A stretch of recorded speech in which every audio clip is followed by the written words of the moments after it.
A veces sucede que cuando estamos experimentando algún tipo de adversidad, algún tipo de situación complicada, lo más fácil y a lo que recurrimos es regresar a un lugar anterior en donde nos encontrábamos antes. Cuando esto que parecía prometedor, en donde estamos parados, ya no se ve tan prometedor, entonces sucede que queremos regresar a un escenario atrás, a una etapa o escena atrás de nuestras vidas. Déjate doy un ejemplo. Por ejemplo, cuando a veces sucede que alguien llega a la convicción centrada en la palabra de Dios, de la importancia de la familia, y esta persona entonces se da cuenta que el trabajo que actualmente tiene pues no le deja mucho tiempo para pasar tiempo en familia, y a pesar de que gana muy bien, pues la parte de la familia se está perdiendo en su vida. Entonces la persona decide que va a buscar otro trabajo en donde tal vez ya no va a ganar tan bien, pero ese trabajo en sus horarios le va a dar tiempo de poder invertir en la familia. Y entonces se encuentra un balance más sano, por decirlo así. Es un proveedor, tiene trabajo, pero al mismo tiempo pasa tiempo con la familia. Y esos son los escenarios de los que estoy hablando, en donde todo parece bien con respecto a tomar una decisión así, fundamentada en convicciones sanas y bíblicas que están fundamentadas en la palabra, pero después también a veces sucede en esos escenarios en donde viene la prueba o viene el desajuste y viene, no sé, algo que no estaba esperado, algo inesperado. Puede ser una enfermedad de algún familiar tuyo, puede ser que se descompuso el carro, se desvieló y hay que llevarlo al mecánico, y sabemos que esas reparaciones salen caras, y entonces es cuando viene la angustia, la duda, y nos empezamos a preguntar, ¿en verdad tomé una buena decisión? Ahora estaba funcionando todo bien mientras no había esos desajustes, pero llegan los desajustes y como que ya no parece una buena decisión el haber dejado un trabajo muy bien remunerado para pasar tiempo con la familia. Y entonces empezamos a preguntarnos, ¿en verdad esto que pensé que era prometedor era lo que yo en verdad necesitaba? Más bien, no debía haber esperado y permanecer en el trabajo que me hubiera dado la posibilidad de poder suplir ahora mi necesidad, el poder pagar el recibo o las medicinas del doctor porque se enfermó uno de mis hijos y lo tuvimos tal vez que internar, yo qué sé, o ahora pudiera haber pagado rápidamente la necesidad del carro, pero por consecuencia de que ya no gano igual, ya no sucede. Entonces, ¿en verdad tomé la mejor decisión? ¿En verdad fue lo mejor? Y entonces comenzamos a hacernos esa idea y consideramos la posibilidad y el anhelo de dar un paso atrás. Y volver y poder regresar la línea del tiempo y poder otra vez recuperar ese trabajo que nos hubiera sacado de este apuro. A pesar de que sabemos que esa prueba es temporal, somos tentados en medio de nuestras convicciones. A pesar de que sabemos que eso no va a perdurar para siempre, sabemos y somos tentados y queremos considerar dar paso atrás de lo que habíamos propuesto porque era bueno. ¿Y por qué te digo todo esto? Porque en nuestro texto esta mañana tenemos que considerar un poco el contexto del libro de los Hebreos, como lo hemos tratado de hacer en la mayor parte del tiempo, en donde el libro de los Hebreos está dirigido a hebreos, judíos helenistas, o sea, judíos griegos que viven en Alejandría, y que no la están pasando muy bien por causa de su fe. En realidad, cualquier carta que tú leas de Pablo o de cualquiera de los apóstoles, una de las cosas que tienes que siempre asumir cuando empiezas a leer esa carta es que la comunidad a la que ha sido escrita esa carta no la está pasando muy bien. Y Hebreos, de manera particular, es una de ellas, en donde la audiencia original no la está pasando muy bien.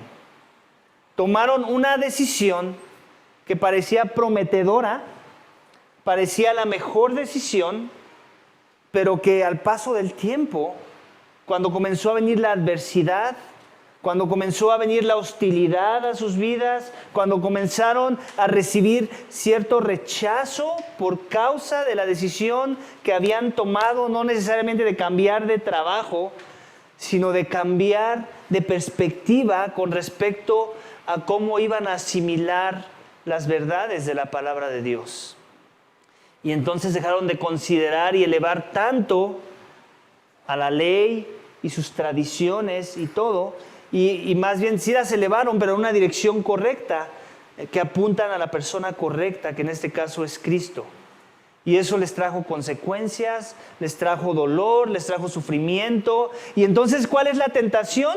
Cuando hemos tomado una decisión que parece prometedora, pero que los resultados no se ven tan prometedores, no se ven tan gozosos a los ojos de este mundo, pues tal vez que queramos dar paso atrás, tal vez viene la duda, y básicamente estamos hablando de ese tipo de escenario en la audiencia original de los hebreos. Y nos podemos imaginar la duda y el pensamiento de si tomé la decisión correcta o no. Y eso nos puede pasar también a nosotros de este lado de la cruz. Esa también puede ser una de nuestras luchas en medio de nuestra carrera de la fe. Cuando se nos muestra algo que es prometedor, pero eso que es prometedor no se ve en todos lados. No se ve reflejado en todas las áreas de nuestra vida. Y puede ser en las finanzas, puede ser en el trabajo, puede ser en haber perdido influencia en nuestros círculos, puede ser la enfermedad misma. Y básicamente el autor de los Hebreos, una de sus propósitos al escribir esta carta es animar a la comunidad de fe de sus días, aquellos que han creído en el Mesías, en el Cristo resucitado, en que perseveren aún en medio de esa decisión, que se den cuenta que en verdad han tomado la mejor decisión y lo quiere hacer a manera de contraste. Y eso es algo que hemos venido viendo a lo largo de la carta, ¿cierto? Capítulo 1 y capítulo 2 hemos venido viendo esta idea del contraste entre Jesús y los ángeles, ¿recuerdas? Y la conclusión a la que teníamos que llegar es: ¿quién era mejor, los ángeles o Jesús? Y obviamente la respuesta es obvia después de haber avanzado esos dos capítulos: Jesús es mejor. Y eso debía de animar a aquellos que estaban dudando entre si sí o no era un mejor mensajero que los ángeles, si era más acertado que los ángeles, si su propósito y su misión era más noble que la de los ángeles. Y lo mismo va a suceder ahora en nuestro capítulo 3, versículos 1 al 6 de esta mañana. Vamos a ver otro contraste que vamos a encontrar, pero no con respecto a los ángeles, sino con respecto a Moisés. ¿Me pasas mi Biblia, por favor? Está en mi mochila. Me subí sin la espada de Dios, entonces ¿cómo voy a predicar así? Entonces el contraste que vamos a ver es con Moisés ahora. Y trata de ponerte en los zapatos de esos hebreos. Todo su trasfondo está atado a Moisés y a su ley. Ellos son el pueblo de Dios. Ellos tienen su identidad muy arraigada en las cosas que Dios les reveló a través de su siervo Moisés. Cosas que ellos venían haciendo, que ya tenían bien acomodadas, bien estructuradas en su vida, y que de repente llega uno que dice ser que la ley de Moisés misma, y que les viene a romper todo el esquema de lo que ellos pensaban que tenía que ser la salvación, que tenía que ser el Mesías, y que ahora no nada más les rompe el esquema, sino que les dice: síganme, en mí hay descanso, en mí hay vida, en mí hay paz. Y todo eso suena muy bien, suena como algo que todo el mundo quiere, ¿cierto? Pero cuando ya lo aceptan, lo reciben y comienzan a seguir sus pasos, se dan cuenta que esa paz no luce como ellos esperaban, esa vida no luce tan plena como ellos imaginaron, ese descanso no se ve tan gozosos, sino más bien se sienten turbados. Y entonces pueda venir esa tentación y la idea en sus mentes de pensar, creo que estábamos mejor con Moisés. Creo que estábamos mejor con año ofrecer un corderito. Creo que estábamos mejor con año hacer las fiestas y seguir las costumbres y las tradiciones y tratar de seguir al pie de la letra la ley levítica, que es algo que ya hemos visto y con lo que estamos muy familiarizados. Esa es la tentación. Tal vez minimizar este Cristo que se nos ha predicado, este Cristo resucitado, este Cristo Dios hombre. Y dudar porque no vemos la consumación del reino en nuestro mundo horizontal. Y dudar.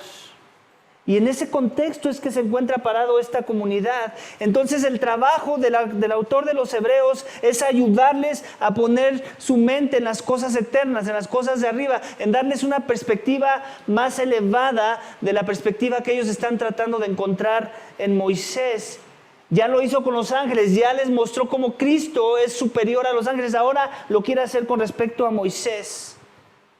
Y el título de mi mensaje es precisamente en esa dirección. Jesús es más grande que Moisés. Esa es la conclusión a la que los quiere llevar. Jesús es más grande que los ángeles. Jesús es más grande que Moisés. Y ellos deben de estar convencidos de ello. ¿Para qué? Para que esa duda, para que esa angustia, para que ese pensamiento de dar un paso atrás se borre de sus mentes y perseveren en su carrera de la fe. Y eso es lo que quiere el autor de los Hebreos. Jesús es más grande que Moisés y nos lo va a mostrar en el texto. Yo lo dividí en dos subénfasis. Y el primero, versículos 1 al 4, veremos cómo es que Jesús es un mejor apóstol y sumo sacerdote. Jesús es un mejor apóstol y sumo sacerdote. Vamos a leer el texto y después te voy a dar unos subpuntos sobre ese énfasis que van a aportar o que van a reforzar esta idea de cómo es que Jesús es mejor que Moisés. Versículo 1 dice, capítulo 3 de Hebreos: por tanto, hermanos santos, partícipes del llamamiento celestial, consideren a Jesús, el apóstol y sumo sacerdote de nuestra fe, el cual fue fiel al que lo designó, como también lo fue Moisés en toda la casa de Dios. Porque Jesús ha sido considerado digno de más gloria que Moisés.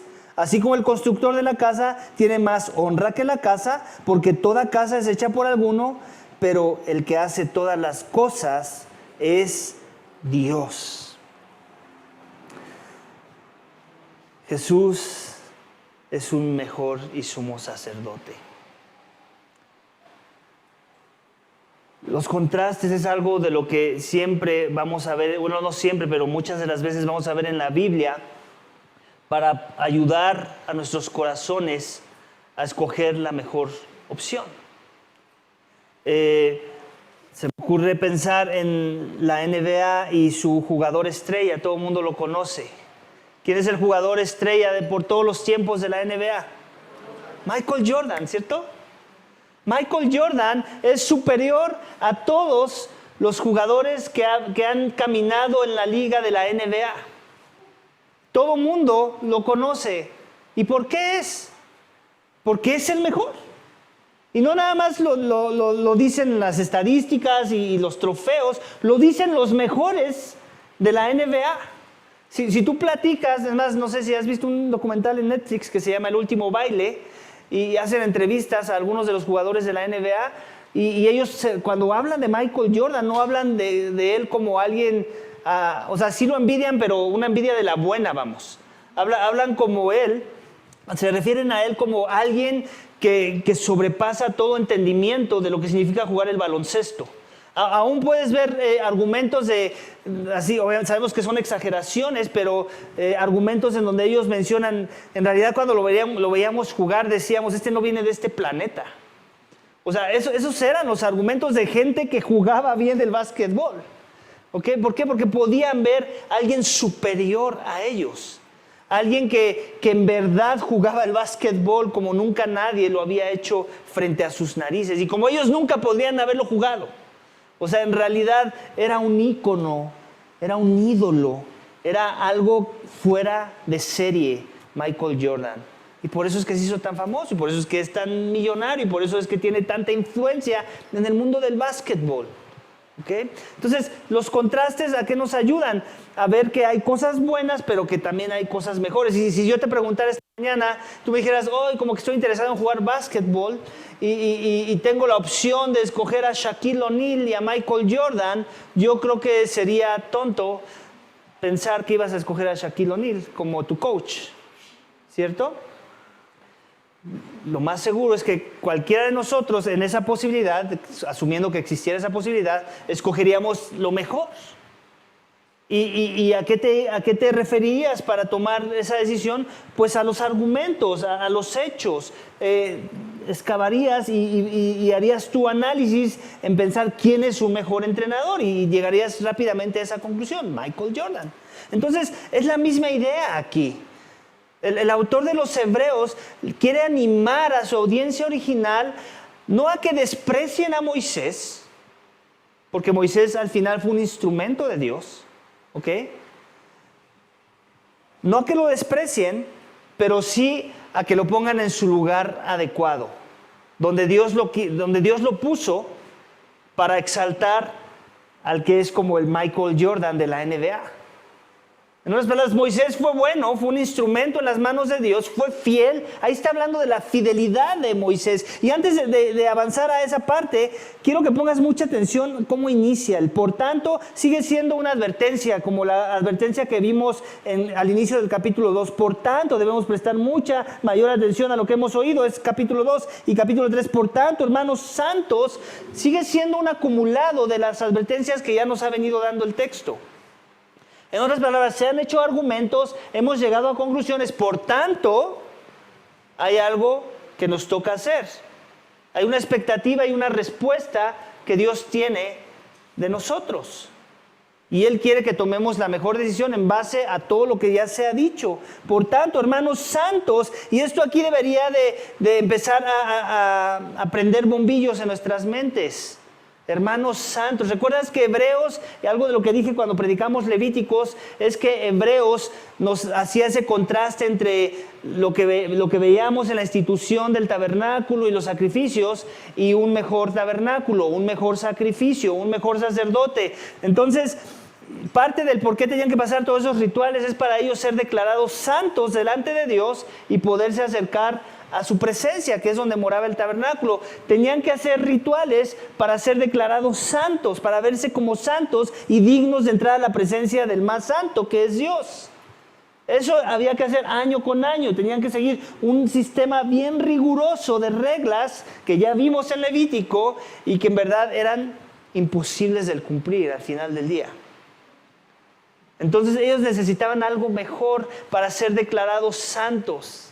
Y lo que me encanta de cómo inicia nuestro capítulo 3 es con esta palabra, hermanos santos. A todos ya los está declarando santos, todos los que en verdad son hermanos ante los ojos de Dios y desde la perspectiva del autor de los Hebreos, son santos. Y no hay ninguna mención de que hayan tenido que hacer un ritual, de que hayan tenido que traer ciertos sacrificios, de que hayan tenido que guardar ciertas fiestas. Es simple y sencillamente por haber considerado en sus vidas el llamamiento celestial que les hizo Jesús a sus vidas. Es ese llamamiento y la respuesta a ese llamamiento la que los hace acreedores de ese perfil, de ser declarados santos delante de Dios. En otras palabras, no dependió de ellos el perfil, dependió de aquel que los llamó. Y por eso, la advertencia, por tanto, hermanos santos, partícipes del llamamiento celestial. ¿Quién hizo el llamamiento? Dios. Consideren a Jesús. En otras palabras, si estabas considerando otra cosa, la estás regando. No vayas a ese lugar. Considera a Jesús. Si lo que estás buscando es la santidad, no vayas por un corderito. No vayas a ofrecer sacrificio. Mejor considera a Jesús. Y la santidad se va a decir de tu persona. Y luego nos dice, ¿quién es ese Jesús? El apóstol y sumo sacerdote de nuestra fe. Entonces, ¿con qué está asociando esas dos roles que vimos instituidos en la ley levítica? El llamado, el apóstol, en el contexto en el que lo estamos viendo aquí, la palabra apóstol significa enviado. El enviado, un enviado. Eso significa apóstol. Sumo sacerdote, traigamos todo nuestro equipaje que vimos en Levítico. ¿Quién era el sumo sacerdote? Era el sacerdote que año con año podía entrar al lugar santísimo después de haber hecho una serie de rituales de limpieza y de purificación y con el correcto sacrificio para poder acercarse al lugar santísimo, donde solamente el sumo sacerdote podía entrar año con año. Pero antes tenía que ofrecer sacrificio primero por sus propios pecados y luego por los pecados del pueblo. Entonces, este sumo sacerdote no está asociado con haber hecho esos sacrificios en un inicio, aunque sabemos que es parte de la conexión que hay que hacer. Él mismo fue el sacrificio, él mismo es el sacerdote perfecto que necesitábamos para que todo el demás sistema de sacrificios terminara cancelado, expirado. Cristo es ese apóstol. Cristo es ese sumo sacerdote, que es mejor que aquellos que tenían que limpiarse por sus propios pecados en base a un sistema de sacrificios.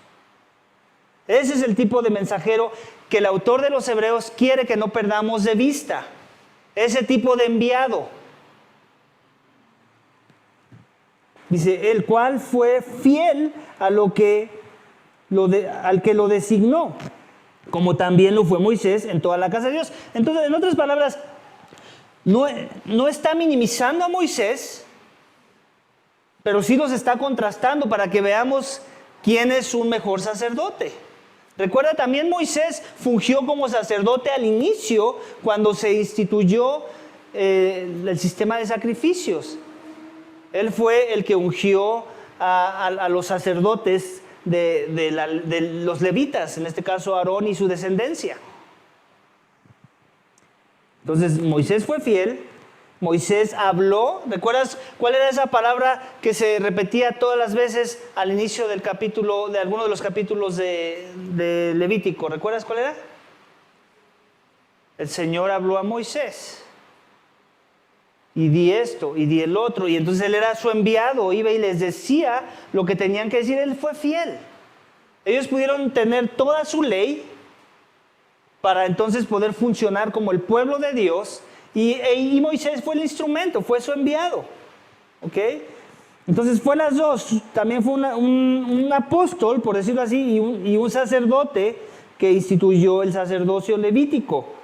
En el caso de Jesús, él es algo mejor, el cual fue fiel al que lo designó, como también lo fue Moisés. ¿Quién designó a Jesús? ¿Quién designó a Jesús? Su Padre. Su Padre lo designó como un apóstol, como un enviado, para también fungir como un sumo sacerdote, pero mejorado. Dice, el cual fue fiel al que lo designó, como también lo fue Moisés en toda la casa de Dios. Versículo 3, porque Jesús ha sido considerado digno de más gloria que Moisés. Aquí también me encanta esto. En otras palabras, podemos decir que Moisés tenía su gloria. O sea, no era el siervo promedio. Era un siervo de siervos. Y a veces Dios tiene a sus siervos de siervos y no hay nada de malo en ello. Él tenía su gloria, no gloria como la de Dios, sino gloria en medio de los hombres. A eso es a lo que me refiero. Gloria en el sentido del servicio a Dios.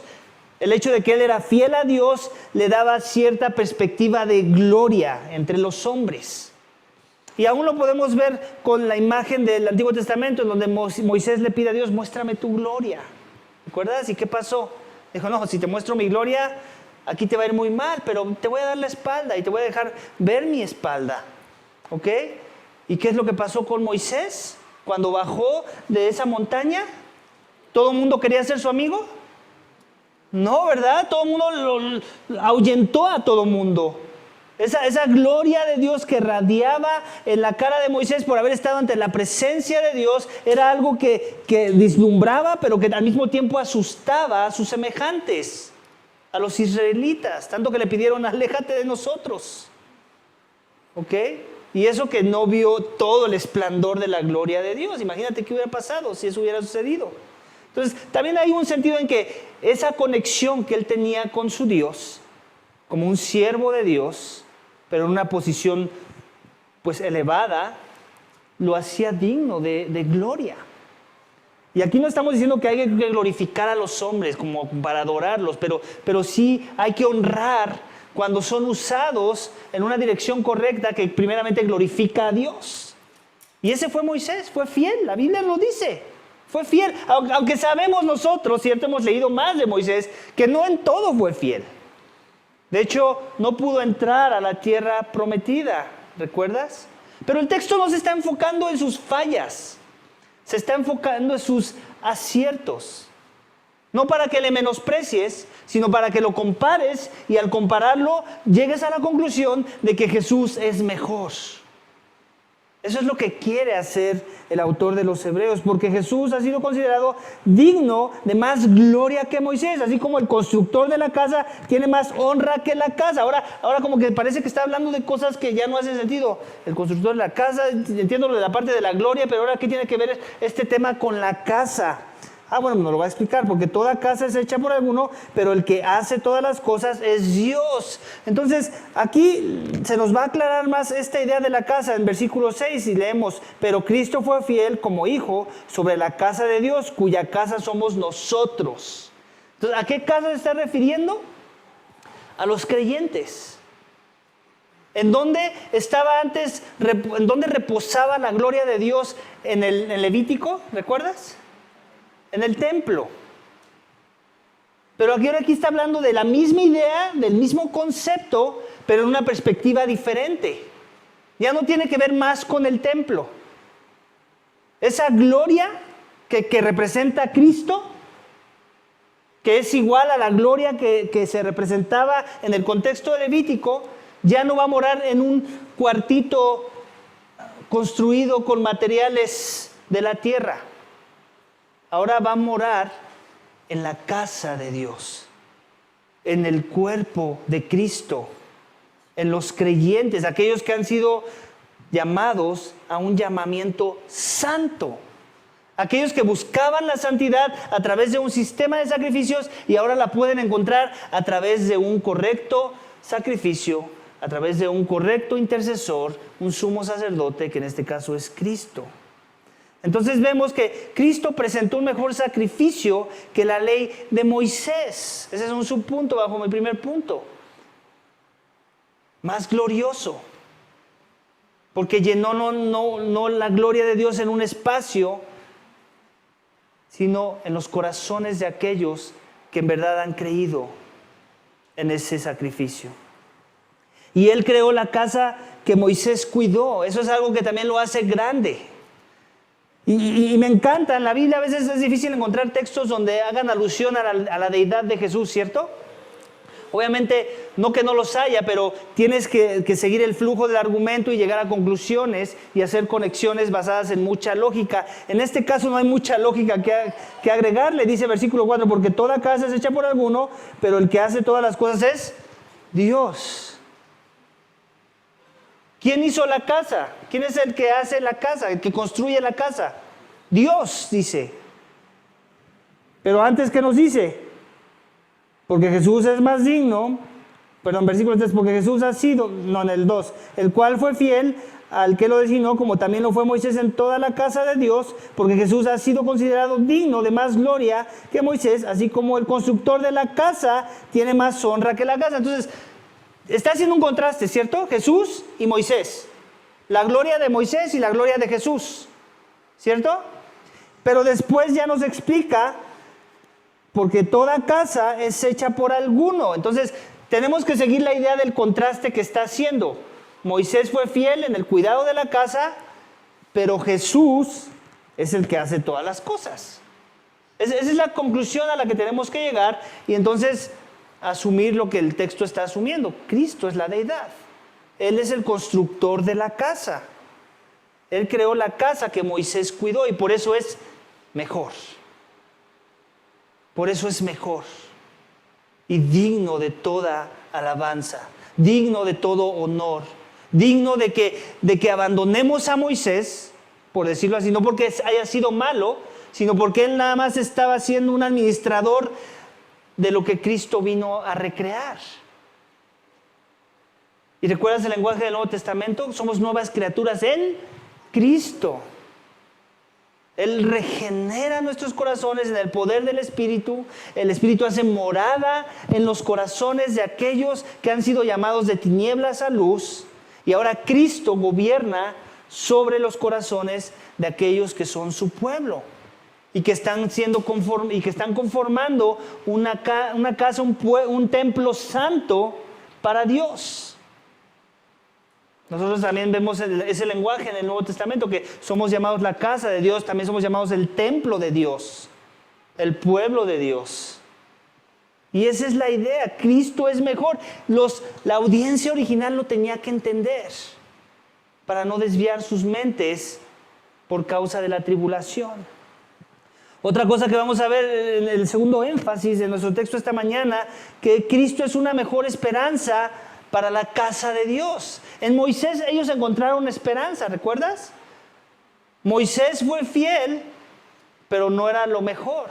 Moisés los libró de la esclavitud en Egipto, pero Cristo los iba a librar de la esclavitud de sus pecados. Moisés los libró de la muerte por causa de la persecución de los egipcios y Cristo los iba a librar de la muerte eterna. Moisés trajo juicios y convirtió el agua en sangre. Cristo convirtió el agua en vino. Jesús fue mejor en todas sus capacidades.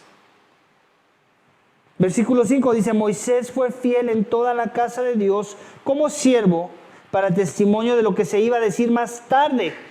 ¿Qué es eso que se iba a decir más tarde? Pues todo lo que los profetas hablaron, todo lo que vino después de los 5 libros de Moisés. Moisés fue fiel, él fue un digno siervo. ¿Para qué? Para testimonio de lo que se iba a decir más tarde. Dice, pero Cristo, este es otra vez el contraste, pero Cristo fue fiel como hijo sobre la casa de Dios, cuya casa somos nosotros, si retenemos firmes hasta el fin nuestra confianza y la gloria de nuestra esperanza. Entonces podemos ver que Cristo su fidelidad es perfecta, ¿cierto? Su fidelidad es perfecta y por eso es que podemos tener esperanza.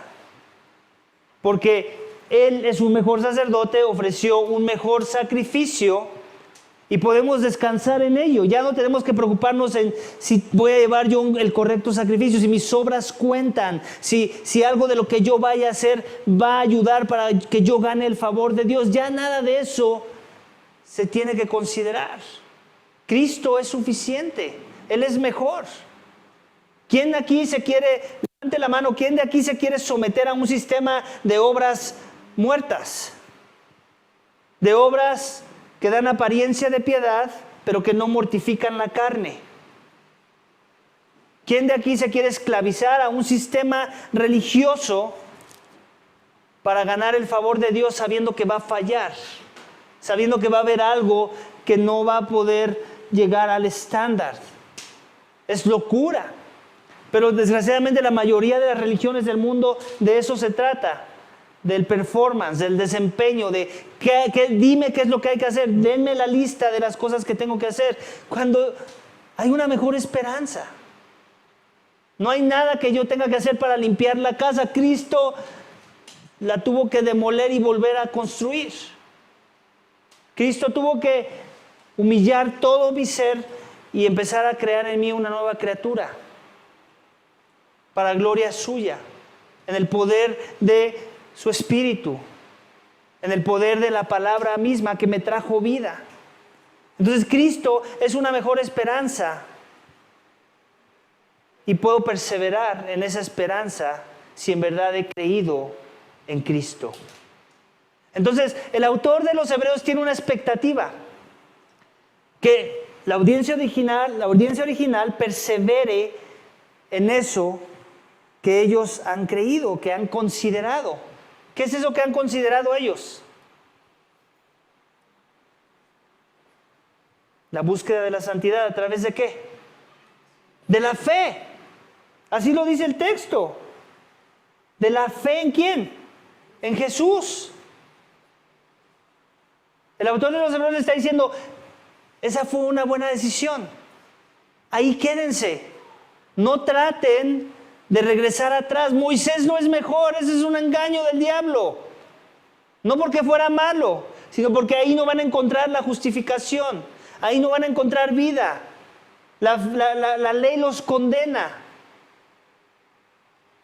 La ley los condena. Sin embargo, muchos seguimos atrapados en este sistema religioso de salvación por obras, ¿cierto? No importa si vas a una iglesia o no importa si tú mismo te has creado tu propio sistema y has tenido una clasificación de cosas que para ti son buenas o malas y que son dignas de muerte o no, son dignas de ser enviado al infierno o no. Todo el que es el hombre natural sin Cristo, que no tiene el Espíritu Santo de Dios morando en él, va a querer buscar una salvación, un sistema de obras muertas para encontrar favor con Dios. Y el autor de los Hebreos aquí nos está diciendo, no. Le está diciendo a los judíos, no regresen a Moisés. Jesús es mejor. No regresen a los sacrificios de Moisés a través de un sistema de sacrificios que los sacerdotes levitas tenían que hacer. Vengan a un mejor sacerdote. Vengan a un mejor sacrificio. Vengan a un mejor enviado que Moisés. Y básicamente ese es el mensaje. Cuando vienes en verdad, cuando tu confianza está arraigada en eso que has considerado, entonces eso que hemos considerado lo retenemos con firmeza hasta el fin, nuestra confianza y la gloria de nuestra esperanza. ¿Dónde está nuestra confianza ahora? Ya no más en mis obras, ya no más en mi performance, ya no más en mi búsqueda de limpiarme yo de mis pecados. Ahora está en aquel que se ofreció a sí mismo por causa de los pecados. Ahora está en aquel que es muchísimo superior a los ángeles. Ahora está en aquel que no es cualquier hombre, sino que es el Dios hombre. Y que vino a este mundo a compadecerse por el pecador, a llevar las cargas del pecador. La carga de la condena por el pecado que trae muerte, por la cual tenían que morir año con año animalitos en ese sistema de sacrificios. Les está diciendo, no regresen a los vestigios de la ley. Vengan a aquel que los libera de la condenación de la ley. Y ese es Jesús. Él es mejor. Jesús es mejor. Y la pregunta que nos tenemos que hacer aquí, ¿cómo esto lo aplico a mi vida, pastor? A veces es tan sencillo como pensar en qué cosas estoy considerando actualmente mejores que Cristo. Tal vez tu problema no es con el asunto con Moisés. Tal vez ese fue el problema de la audiencia original, que era judía. A nosotros nos cuesta trabajo porque nunca hemos ido a ofrecer un sacrificio con un animalito. Pero seguramente sí hay algo que estamos considerando mejor que Jesús. ¿Y cómo lo puedes saber? Te puedes preguntar, ¿y eso cómo lo sé? Pues pregúntate en dónde estás, hacia dónde están yendo tus pensamientos la mayor parte del tiempo. Pregúntate hacia dónde estás invirtiendo tu tiempo la mayor parte del tiempo. Pregúntate en dónde estás priorizando cosas y por qué. ¿Cuáles son tus prioridades? Todo eso revela si hay algo que estás considerando como mejor que Jesús. Algo en donde estés poniendo tu descanso más que en Jesús.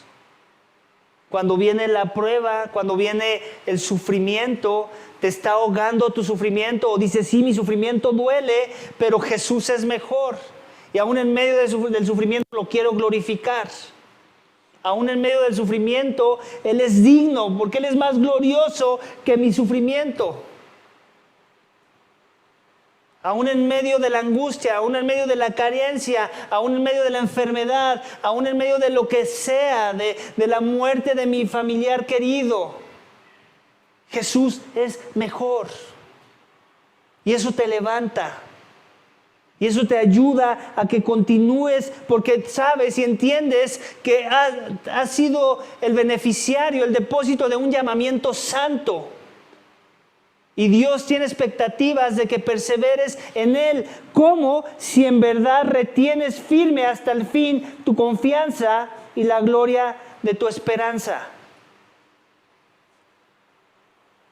Hay un sentido en el que nosotros no creemos que la salvación se pierde. Pero sí creemos que si se ve que como que se perdiera, es porque en realidad nunca estuvo ahí. La salvación no se pierde porque no inició contigo, inició con Él que hizo el llamado. Pero si tu vida se ve reflejada en una perspectiva que podríamos llegar a conclusiones de que se está perdiendo, más bien mejor pensemos que nunca ha estado ahí. Porque cuando llega en verdad la salvación a la vida, entonces esta firmeza se va a ver. Y entonces hace sentido cuando digamos, el que persevera al último, ese será salvo, ¿cierto? Hay un pasaje por ahí del Nuevo Testamento que habla en esa dirección. Y no está diciendo que trabajes tu salvación hasta que con tus buenas obras alcances el estándar de Dios. No está hablando de eso, está diciendo de que el que en verdad es salvo va a perseverar. Y se va a notar. Tú lo vas a ver. Todo el mundo se va a dar cuenta, no lo va a poder ocultar. Sus prioridades van a ser las correctas. Sus luchas con el pecado van a ser visibles. El arrepentimiento y la humildad se van a ver en progreso. Sus pasatiempos, lo que le llena, lo que ama, lo que odia, cómo trata a los demás. Todo eso va a reflejar que la persona está perseverando o no. Entonces, si tú eres de la fe esta mañana, la primera exhortación que te tienes que llevar es esa. ¿Qué estoy poniendo por encima de aquel que es mejor? Aquel que es muchísimo mejor que cualquier jugador de la NBA o de cualquier deporte. O que cualquier artista, o que cualquier empresario exitoso de este mundo, o que cualquier confort y promesa que te pueda regalar este mundo. ¿Qué cosas están atesorando tu corazón? ¿Qué cosas estás anhelando esta mañana? ¿Cuáles son tus anhelos más profundos? Y yo sé que a veces el engaño, el pecado, dice, no, es Jesús, tu respuesta es correcta, sí es Jesús. Tal vez la respuesta es la correcta. ¿Cómo tu respuesta se ve reflejada en la forma en la que vives tu vida? ¿Cómo se está viendo Jesús mejor en la forma en la que te sometes a tu empleador en tu trabajo? En donde ya no estás buscando elogios humanos, sino que estás haciendo tu trabajo bien, estás glorificando a Dios en eso que haces sin esperar nada a cambio, porque tu esperanza no está en que te hagan un elogio o que te suban el salario o que te den un mejor puesto. Está en que en Jesús ya tienes todo. En Él eres llamado santo. En Él eres llamado justo. En Él eres llamado digno de entrar en la presencia de Dios. En Él está tu llenura. Tal vez no tienes las finanzas que te gustaría. ¿Cómo estás glorificando a Dios en medio de esas carencias? Jesús es mejor en tu vida, es suficiente para que sobrelleves esa etapa en tu vida. Jesús es mejor, es suficiente para que en Él encuentres tu fortaleza para perseverar y para crecer y para querer ser fortalecido en la gracia y para quererte comprometer a las cosas que tienen una perspectiva eterna y que van a alimentar tu alma y la de tu familia. La aplicación es tan simple como eso, iglesia. Hazte esa pregunta antes de que cerremos el sermón. ¿En dónde Jesús no está siendo mejor? ¿Y por qué? Y no te quedes en ese estado de culpa. Si el Espíritu está contigo, aquí dice, yo acabo de leer en el texto y tú lo acabas de leer junto conmigo, que entonces si tengo esa firme convicción, en esa confianza, yo voy a perseverar por la esperanza que el Evangelio trae a mi vida. Entonces mi esperanza es que perseveres, después de que encuentres que hay algo malo, que estás teniendo algún tipo de idolatría del corazón, entonces vayas a corregir. Y Dios ya prometió a su Espíritu Santo que mora en el creyente para dar pasos de fe, para dar pasos hacia la verdad, para negar la carne y vivir en el Espíritu. Si eres un hijo de Dios, no te puedes quedar ahí. Tienes que dar pasos hacia la santidad, porque si no, entonces no hace sentido que aquí te estén llamando santo, pero tú vivas como el diablo. Entonces, más bien la pregunta que tienes que hacer, ¿es ese llamado para mí? Para empezar, ¿me está hablando a mí el texto? Y si no, también hay esperanza. Ven a Cristo, arrepiéntete de tus pecados, confía en Él para salvación. Recibe la gracia, que es un regalo inmerecido, de ese llamamiento santo que Dios hace a aquellos que se humillan ante su más grande necesidad. Porque nuestro más grande problema no es que estás enfermo, no es que no tienes dinero, no es que no están yendo bien los negocios, es que Dios te odia si no estás en Cristo. Y te odia por causa de tu pecado, no porque Dios sea parcial. Te odia porque Él odia el pecado. Y Cristo murió por causa del pecado. El Padre trató al Hijo como un pecador para que tú y yo pudiéramos ser justificados delante de Dios. Así que si aún no le conoces esta mañana, empieza por ahí. No trates de reparar nada en tu vida, porque nada de eso te va a contar. Lo que necesitas es la justicia de Cristo por medio de la fe en su nombre. Aquel que probó la muerte por nosotros, como vimos en el último mensaje. La probó en tu lugar porque era lo que merecías por causa de no honrar a Dios como Él es digno de ser honrado. Y si ya eres de la fe esta mañana, entonces ya sabes cuál es el llamado. Deja aquello que estás considerando mejor que Cristo, arrepiéntete y ven a la gracia para que seas fortalecido por medio de la gracia a través de la vida de la iglesia, por cierto, porque a veces hablamos de la gracia y pensamos, sí, me voy a ir a orar mucho y voy a hablar de la gracia en mi oración con Dios. Y Dios te dice, ok, sí, te voy a fortalecer. Ve al estudio de hombres, ve al estudio de mujeres, ve al discipulado de jóvenes, ve a esto, ve al otro. Ahí está mi gracia, ahí te la voy a derramar, ahí te voy a dar sabiduría, ahí te voy a corregir, ahí te voy a aconsejar a través de otros imperfectos como tú, con los cuales yo también estoy tratando y han aprendido algunas cositas. A veces así los he tenido que tratar un poco duro, pero ahí van, ahí la llevan. Y entonces no creemos esas cosas. Creemos que la gracia viene así como que algo lo sobreespiritualizamos. Y no es eso. Esa es la religión pagana, por cierto. Yo no quiero que vivas el cristianismo pagano de nuestros días. El cristianismo bíblico es donde Dios te llamó a una familia. Y por eso nos dice hermanos santos. Está considerando el contexto de santificación congregacional. El lenguaje es congregación, es familia, es unidad, es pluralidad de santos en un cuerpo. Amén. Entonces así va a llegar la santidad a tu vida.